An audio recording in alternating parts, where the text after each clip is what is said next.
आमिर कुरैशी, मुझे ये बताइएगा कि मरकज़ में तो पाकिस्तान तहरीक इंसाफ की हुकूमत चली गई और कल एक बहुत जज्बाती खिताब भी किया खान साहब ने पेशावर के अंदर। उन्होंने सवाल किया कि रात 12 बजे अदालतें खुल गई क्योंकि रात 12 बजे तक का ही ऑर्डर था 9 अप्रैल को कि वोटिंग करवाई जाए, जो आप लोगों के स्पीकर्स करवा नहीं रहे थे। क्या यही खेल जो है दोबारा दोहराया जाएगा पंजाब में जो चौधरी परवेज़ इलाही की कैंडिडेसी है उसके ऊपर? आमिर साहब, बिस्मिल्लाहिर्रहमानिर्रहीम।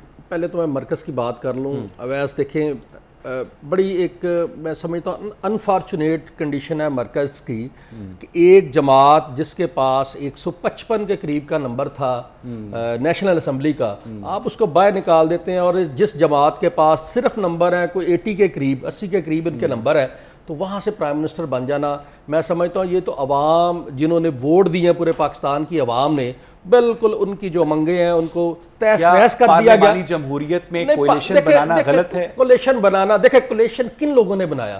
कोलिशन आप देखें, वो जो शहबाज शरीफ साहब कहते थे कि जरदारी का मैं पेट फाड़ के पैसे ले आऊंगा, खान साहब भी कहते थे कि मुझे बात को मुकम्मल करने दें। वो जरदारी साहब जो शहबाज शरीफ साहब के लिए जो बातें करते थे वो सारी दुनिया के ऊपर यहाँ है। आज वो बिलावल, अभी मेरे जो दोस्त हैं पीपल्स पार्टी के, मुझे हैरत होती है कि आज जब ये नून लीग को डिफेंड कर रहे होते हैं, ठीक बात है, देखें वो एक दौर उसको याद करें कि ये सारे कहते थे कि नवाज शरीफ जो है वो जियाउल हक का बेटा है, ठीक है जी। और जिसने मुझे बात मुकम्मल कर लेने दे। आज क्या बिलावल को ये सारी बातें भूल गई हैं कि क्या उसके नाना को जो सजाए मौत हुई वो किस तरह हुई, किस आदमी किस दौरे हुकूमत में हुई और वो कौन लोग थे और क्या ये बातें करते थे। आज इन्होंने अपनी गवर्नमेंट बचाने के लिए, अपनी हुकूमत बनाने के लिए, ये मतलब मैं ये समझता हूं कि इनके लिए अवाम और ये महंगाई और ये सारी चीजें कोई मैटर नहीं रखती, सिर्फ इक्तदार की भूख, इक्तदार की भूख, इक्तदार की भूख। ठीक है, इसके लिए इन्होंने इतना बड़ा ड्रामा। मुझे ये बताइएगा कि जब सुप्रीम कोर्ट ने 9 अप्रैल को अदम एतमाद पर वोटिंग करवाने का हुक्म दिया तो सारा दिन आपके जो स्पीकर्स थे वो उस कार्रवाई को टाल मटोल से काम लेते रहे। आप लोगों ने सुप्रीम कोर्ट के ऑर्डर्स को डिफाई किया।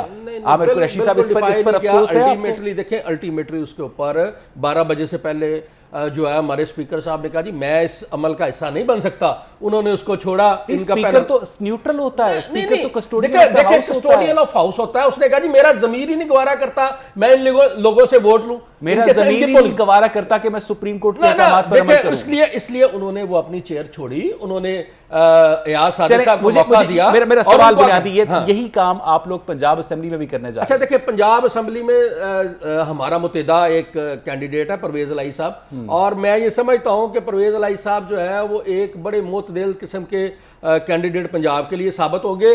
कम अज कम वो बहुत बेहतर है हमजा शहबाज की निस्बत जो इनका कैंडिडेट है। वैसे एक देखिए गुजारिश समझे ना, क्या पूरी पार्टी के अंदर, क्या पूरी पार्टी के अंदर इस बाप बेटे के अलावा जिनके ऊपर अवैस मुझे बात करने दे, मुझे बात करने दे, जिनके ऊपर इतने मुकदमात है, जिनके ऊपर बिलियन रुपीस वो मकसूद चपरासी से लेके पता नहीं कहां तक बातें जाती हैं, क्या इन दो लोगों के अलावा पीएमएलएन में कोई कंपिटेंट आदमी नहीं है? ये वही कोई ऐसा बंदा नहीं जवाब देंगे। जिसको आप बना सकें। बात आमिर साहब, एक छोटी सी बात के 15 दिन पहले एक शख्स टेलीविजन पर बैठकर, नेशनल टेलीविजन पर बैठकर चौधरी परवेज़ इलाही इमरान खान के बारे में अल्फाज इस्तेमाल करता है कि 3.5 साल से इस्टेब्लिशमेंट इसकी नैपियां तब्दील कर रही है, और उसी परवेज़ इलाही के बारे में खान साहब पहले अल्फाज इस्तेमाल करते हैं डाकू के। ऐसे शख्स को आपने वज़ारत आला का कैंडिडेट बना दिया। मेरी जरा समझे, परवेज़ इलाही ने पहले भी सर्व किया पंजाब के अंदर, और मैं ये समझता हूं उन्होंने बहुत बेहतर सर्व किया पंजाब के अंदर। गुजारिश ये है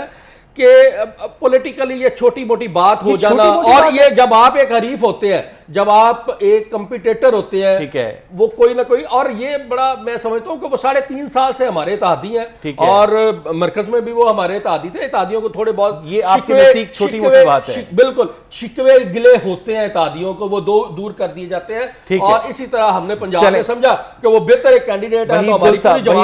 आमिर कुरैशी साहब की बात का जवाब दीजिएगा कि मरकज में बाप और सूबे में बेटा, क्या ये है वो पार्लिमानी जमहूरियत? ये तो एक मुरूसी सियासत होगी ना वहीद साहब। बिस्मिल्लाहिर्रहमानिर्रहीम। देखिए, ये हमारे भाई हैं, इनकी बातों का ज़्यादा दिल पे नहीं लेना चाहिए।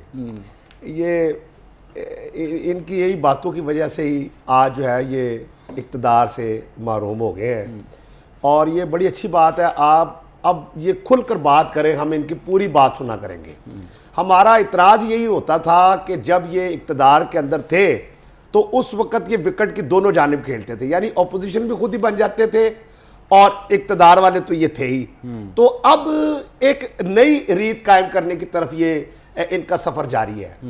ये कहते हैं कि जो इनका लीडर इमरान खान के मुंह से अल्फाज निकले वही आइन है, वही कानून है। नहीं, वो बाप बेटे वाली बात का जवाब जो मैं उसकी तरफ आता हूं, वो जो तशरीह करेंगे उसको मान लिया जाएगा।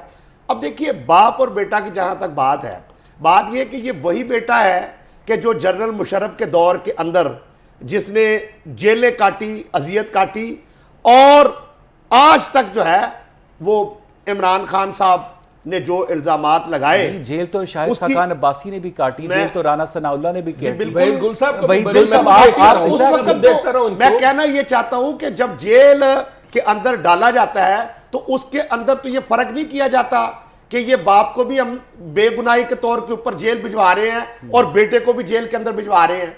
बात यह है कि ये इस्तेहकाक किसी और का नहीं है, ये हमारा इस्तेहकाक है, हमारी पार्टी का इस्तेहकाक है, हमारे मेंबरान असेंबली का इस्तेहकाक है कि वो किसको मुनासिब यानी भाई साहब, आपके जो बच्चे होंगे वो हमजा शहबाज के बच्चों को डिफेंड कर रहे होंगे। देखिए, लीडर ऑफ द ऑपोजिशन जिस तरह से असेंबली के अंदर अवाम की जंग को लड़ा और उसकी पदाश्त के अंदर जो है वो उनको जितने केसेस बनाए गए, और जिस तरह से एक छोटा सा सवाल है आमिर भाई मुझे एक मिनट दे दे, मेरे साथ किस्मत कारदार के जितने इंतखाबात हुए हैं वो अपोजिशन ने कितने अजलास वजह से वो हम असेंबली जीते रहे। के लेकिन उस्मान बुज़दार भी कभी नजर नहीं आए असेंबली में। इनसे चले जो वो तो चले गए ना। अब ये मैं पूछे अगली बात की तरफ आता हूं। हमजा शहबाज ने as a leader of the opposition कितने अजलास अटेंड किए? अच्छा, नंबर बता दें मुझे। नहीं, वो कितने आप कहते हैं ये बड़ी आपने नुमाइंदगी की, बड़ी नुमाइंदगी की आपने, आपके रिकॉर्ड दुरुस्ती के लिए मैं कह दूं, वो तो असेंबली में नहीं आते थे। आप ये बताएं कि हमजा शहबाजी साहब ने जेल कितनी काटी है?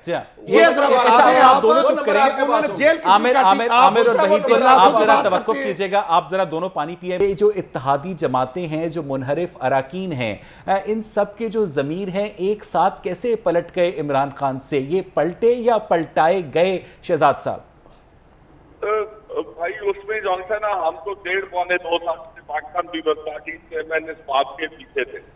उनकी ये सोच थी कि इसी जमहूरी तरीके के साथ इस इवान के तकद्दुस का मसूल खातिर रखते हुए इस नाहल नालायक से छुटकारा हासिल होना चाहिए। ठीक है, हाँ, बाकियों को समझने में ताखीर हुई, पीडीएम को ताखीर हुई।